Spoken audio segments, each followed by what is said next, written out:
सूरह ज़मर रुकू नंबर 3। भला जंहिंजो सीनो दीन इस्लाम लाइ अल्लाह खोलियो आहे ऐं उहो पंहिंजे पालणहार जे नूर जे सोझिरे ते हुजे, सो सख़्त दिलि वारनि काफ़िरनि जहिड़ो थींदो छा? पोइ उन्हनि लाइ वेल आहे जिन जूं दिलियूं अल्लाह जे यादि करण खां सख़्तु थियूं आहिनि। इहे पधरीअ गुमराहीअ में आहिनि। अल्लाह तमामु चङी ॻाल्हि याने अहिड़ो किताब नाज़िल कयो जो हिक ॿिए जहिड़ा संदसि मज़मून विरहायल दुहिरायल आहिनि। उन जे ॿुधण खां उन्हनि माण्हुनि जूं खलूं कांडारबियूं आहिनि जेकी पंहिंजे पालणहार खां ॾुजंदा आहिनि। वरी संदनि खलूं ऐं संदनि दिलियूं अल्लाह जे यादि करण ते कोरियूं थींदियूं आहिनि। इहा अल्लाह जी हिदायत आहे।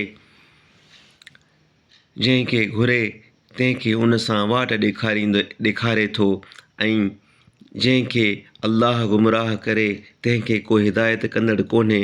भला जेको क़यामत जे ॾींहुं पंहिंजे मुंहं सां बुछड़े अज़ाब खे रोके थो सो छुटल जे बराबरि थींदो छा? ऐं ज़ालिमनि खे चइबो त जेकी कंदा हुयो तंहिंजी सज़ा चखो। जेकी खाइण अॻु हुआ तिन बि कूड़ो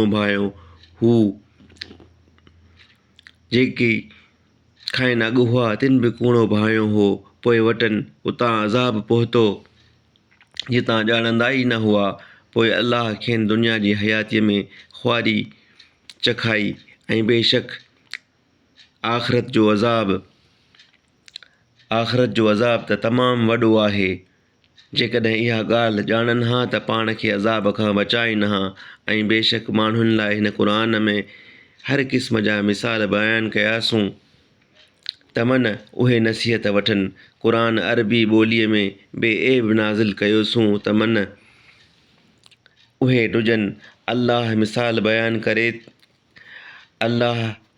मिसाल बयानु थो करे हिकु बानू जंहिं में घणा बदमिज़ाज मिल्क भाइवार आहिनि ऐं ॿियो हिकु बानू ख़ुलासो हिकिड़े माण्हूअ जी मिल्कियत आहे। मिसाल में उहे ॿई बाना बराबरि थींदा छा? सभु साराह अल्लाह खे ई जुॻाए पर उन्हनि मां घणा न ॼाणंदा आहिनि। ऐं पैगंबर बेशक तूं बि मरंदे ऐं बेशक उहे बि मरंदा।